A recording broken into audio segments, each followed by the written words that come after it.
చివరి దశకు నక్సలిజం ప్రస్తుతం 3 జిల్లాలకే పరిమితం. ఎట్టకేలకు మావోయిస్టులను అంతం చేస్తామని చెప్తున్నటువంటి బీజేపీ పూర్తి స్థాయిలో అయితే వాళ్ళ డెడ్ లైన్ కూడా దగ్గరకు వస్తూ ఉంది. దాదాపు ఇంకా 2 నెలలు మాత్రమే ఉంది. మరి ఏం కాబోతుందో చూడాలి. 5 ఏళ్లలో 7,409 మంది అరెస్టు, 5,008 మంది సరెండర్. 10 ఏళ్ల క్రితమే ప్రత్యేక ప్లాన్, 7,000 కోట్లు ఖర్చు. బలాలతో బలోపేతంతో పాటు అభివృద్ధికి నిధులు. మావోయిస్టుల ఆర్థిక వనరులు దెబ్బతీయడంపై ఫోకస్. లోక్సభలో వెల్లడించిన కేంద్ర హోంశాఖ అని చెప్పి చూస్తూ ఉన్నాం. మరి ఏంది ఇది? దేశంలో నక్సలిజం చివరి దశకు చేరుకున్నదని కేంద్రం ప్రకటించింది. ఒకప్పుడు 126 జిల్లాల్లో విస్తరించిన మావోయిస్టుల ప్రాబల్యం ప్రస్తుతం 3 జిల్లాలకే పరిమితమైందని నక్సలిజం అంతానికి కేంద్ర హోంమంత్రి అమిత్ షా ప్రకటించిన డెడ్లైన్ మార్చి 31తో ముగియనుందని. ఈ నేపథ్యంలో లోక్సభ నివేదిక తాజా వివరాలు వెల్లడించింది.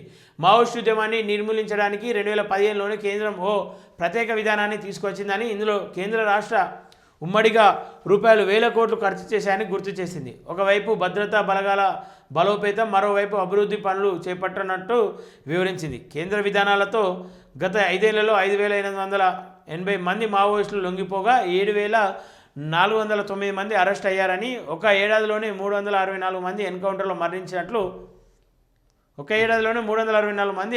మరణించినట్లు కేంద్ర హోంశాఖ తెలిపింది.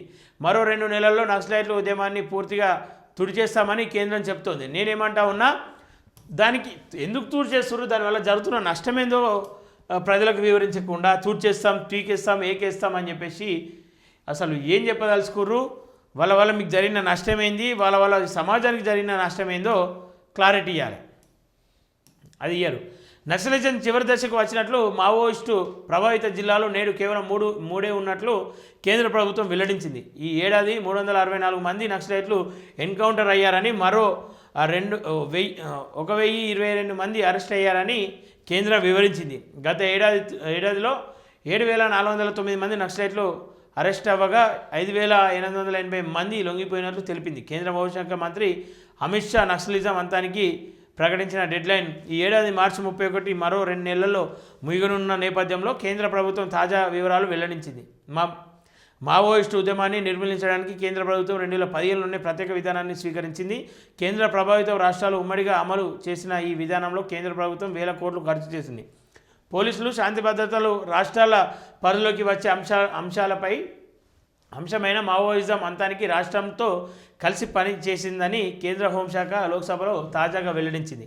బలగాల శిక్షణ, నిర్వహణ ఖర్చు, పునరావాసానికి పరిహారాలకు 2024-25 ఆర్థిక సంవత్సరం నుంచి ఇప్పటి వరకు 3,681.73 కోట్ల కేంద్రం ఖర్చు చేసిందని హైకమాండ్ నక్సలైట్లకు లొంగిపోయిన తక్షణమే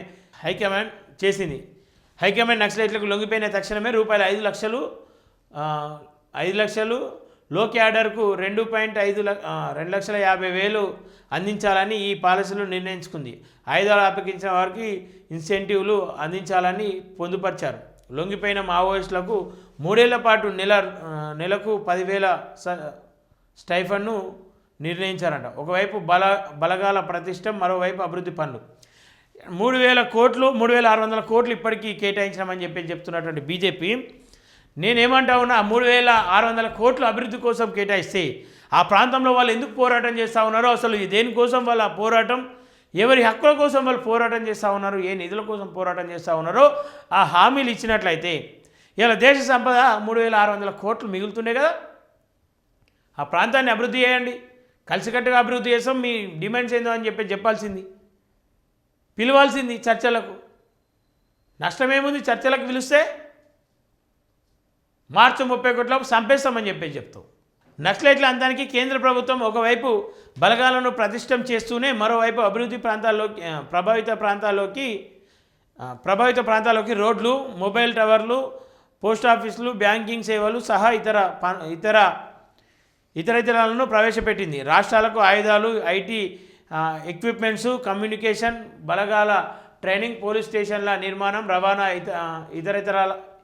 ఇతరత్రాల కోసం ప్రత్యేకంగా మోడరేషన్ ఆఫ్ పోలీస్ ఫోర్స్ పథకాన్ని అమలు చేసింది. దీనికి ఉప పథకం కింద రాష్ట్రాల ప్రత్యేక బలగాలు, ఇంటెలిజెన్స్ బ్రాంచీలు, జిల్లా పోలీసులు పటిష్ట పోలీస్ స్టేషన్ల నిర్మాణానికి రూపాయలు 1761 కోట్లు మంజూరు చేసింది. క్యాంపులు, హెలికాప్టర్ సేవలు, ఇతరులకు 1224 కోట్లు అందించింది. అదేవిధంగా మావోయిస్టుల ఆర్థిక వనరులపై దెబ్బతీయడానికి, మావోయిస్టులకు వారికి ఆర్థిక సాయం చేసే వారికి మధ్య బంధాలు గుట్టును కనిపెట్టడానికి, నక్సలైట్ల ఇతర వనరులను నష్టపరచడానికి కేంద్ర ఏజెన్సీల సహకారంతో రాష్ట్ర పోలీసులు సమన్వయంలో అనేక చర్యలు తీసుకున్నారంట. 15,000 కిలోమీటర్ల రోడ్డు నిర్మాణం అని చెప్పి చూస్తూ ఉన్నాం. మంచిదే. 88% తగ్గిన హింసాత్మక ఘటనలంట. అంటే వాళ్ళు ఏమి హింసలు చేసిర్రు, ఎవరిని చంపిర్రు, ఎందుకోసం వాళ్ళని చంపుతూ ఉన్నారు, ఎందుకోసం వాళ్ళని అంతం చేసే ప్రయత్నాలు చేస్తూ ఉన్నారు అనేది ఒక క్లారిటీ ఇవ్వాలి. ఇక ప్రజలు కూడా అన్నీ గమనిస్తారులే. ఏదేమైనప్పుడు మీరు నమ్మేటువంటి దేవుడు ఉంటాడు కదా, మీరు తప్పు చేస్తే ఆ శిక్ష మీకే ఏదో రూపంలో ఖచ్చితంగా తగిలిస్తాడని చెప్పేసి మనస్ఫూర్తిగా కోరుకుంటా ఉన్నా, తగిలియాలని కూడా కోరుకుంటా ఉన్నా.